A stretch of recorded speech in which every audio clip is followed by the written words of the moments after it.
Hi everyone. இன்றைக்கி நம்ம டிபிஎம்எஸில் என்னென்ன டாபிக் கவர் பண்ண போகிறோன்னு பார்த்தீங்கன்னா, relationship types, cardinality, business rule, இது 3 டாபிக்ஸும் தான் கவர் பண்ண போகிறோம். ஃபஸ்ட்டு ரிலேஷன்ஷிப்னால் என்னென்னு பார்ப்போம். 2 என்டிட்டி செட், அதாவது 2 டேபிள்குள்ள கனெக்டிவிட்டியை சொல்கிறது தான் relationship. Relationship between entities are call connectivity or multiplicity. இதை நம்ம கனெக்டிவிட்டினும் மல்டிப்ளிசிட்டினும் கூட சொல்லலாம். Next types of relationship. 1 to 1, 1 to many, many to many relationship. இதை 1:1, 1:m, m:n நம்ம ரெப்ரசன்ட் பண்ணுறோம். நம்ம எல்லாருக்குமே டைப்ஸ் ஆஃப் ரிலேஷன்ஷிப்னால் என்னென்னு தெரியும். அதை நம்ம எப்படி இங்கே வெர்டிக்கல் அண்ட் ஆங்கிள் லைன்ஸ் வச்சு ரெப்ரசன்ட் பண்ண போகிறோன்றது தான் பார்க்க போகிறோம். The connectivity is shown with vertical or angled lines next to each entity. பார்ப்போம். ஃபஸ்ட்டு இது 1 to 1 ரிலேஷன்ஷிப். இங்கேயும் வெர்டிக்கல் லைன்ஸ் யூஸ் பண்ணியிருக்கோம், இங்கேயும் வெர்டிக்கல் லைன்ஸ் யூஸ் பண்ணியிருக்கோம். யூஸ்வலி வெர்டிக்கல் லைன்ஸ் 1ன்றதை ரெப்ரசன்ட் பண்ணுறதுக்கு. இது நெக்ஸ்ட் இது 1 to many ரிலேஷன்ஷிப். இங்கே ஆங்கிள் லைன்ஸ் எது ரெப்ரசன்ட் பண்ணோன்னா மெனி. இந்த vertical line 1, angle line many. இது 1 to many அப்படின்னு நம்ம சொல்கிறோம். இது இப்போ என்னவாக இருக்கும்? இதுவும் ஆங்கிள்டு லைன் ரெப்ரசன்ட் பண்ணியிருக்கு, இதுவும் angle line. Many to many ரிலேஷன்ஷிப்பை இது ரெப்ரசன்ட் பண்ணுது. First student and locker. இது 1 to 1 ரிலேஷன்ஷிப்னான்ற ஒரு ஸ்டூடெண்ட் ஒரு லாக்கர் தான் வச்சுக்க முடியும். அந்த லாக்கரும் அந்த ஸ்டூடெண்ட்டுக்கு தான் சொந்தமாகுது. Next teacher and student. ஒரு டீச்சர் எத்தனை ஸ்டூடெண்ட் வேணால் கிளாஸ் எடுக்கலாம். ஆனால் அந்த ஸ்டூடெண்ட் இப்போ தமிழ் அப்படின்னு ரெஸ்பெக்டிவ் ஒரு குறிப்பிட்ட சப்ஜெக்ட் எடுத்துக்கிட்டோன்னா ஒரு டீச்சர் தான் அவங்களுக்கு இருக்க முடியும். இதுதான் 1 to many. Next many to many. ஒரு ஸ்டூடெண்ட் எத்தனை கோர்ஸில் வேணால் என்ரோல் பண்ணலாம். அதே மாதிரி அந்த கோர்ஸ்லேயும் எத்தனை ஸ்டூடெண்ட்ஸ் வேணால் இருக்கலாம். இதுதான் many to many relationship. Next cardinality பார்க்க போகிறோம்.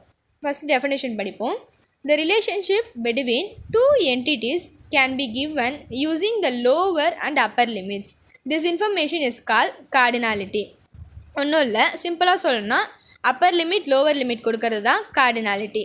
எக்ஸாம்பிள் பார்க்கும்போது உங்களுக்கு இன்னும் கிளியராக புரியும். ஃபஸ்ட்டு சின்டாக்ஸ் பார்ப்போம்.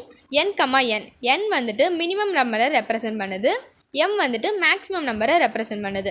எக்ஸாம்பிள் இங்கே கொடுத்துருக்கோம் பாருங்கள், 1, 1, இதில் இந்த 1ன்றது மினிமம் ரெப்ரசன்ட் பண்ணும், இது மேக்ஸிமமும் 1 வேல்யூ தான்.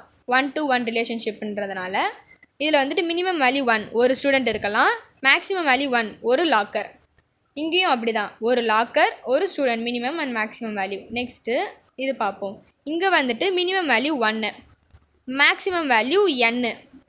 ஒரு டீச்சர் எத்தனை ஸ்டூடெண்ட்டுக்கு வேணால் டீச் பண்ணலாம்.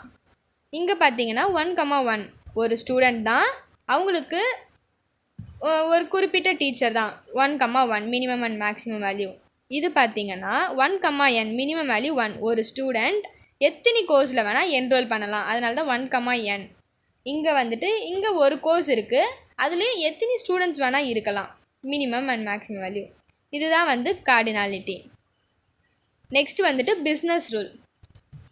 In reality, corporation sets rules for the minimum and maximum values for cardinality. ஒன்றும் இல்லை, இப்போ நம்ம கார்டினாலிட்டி பார்த்தோமா, இதுக்கு minimum and maximum value set பண்ணோம். அதுதான் பிஸ்னஸ் ரூல். ஒரு எக்ஸாம்பிள் பார்ப்போமா.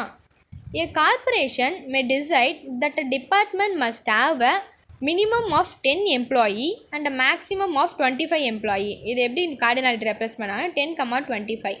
10ன்றது மினிமம் வேல்யூ, 25ன்றது மேக்ஸிமம் வேல்யூ. ஒரு கார்ப்பரேஷன் செட் பண்ணுறாங்க. ஒரு டிபார்ட்மெண்ட் இருக்குன்னா அதில் மினிமமாக 10 எம்ப்ளாயீஸ் ஆச்சு இருக்கணும், மேக்ஸிமம் 25 வரைக்கும் இருக்கலாம் அப்படின்றத செட் பண்ணுறாங்க. இதுதான் பிஸ்னஸ் ரூல். கார்டினாலிட்டியை யூஸ் பண்ணி ஒரு பிஸ்னஸ் ரூல் செட் பண்ணுறாங்க. தேங்க்யூ.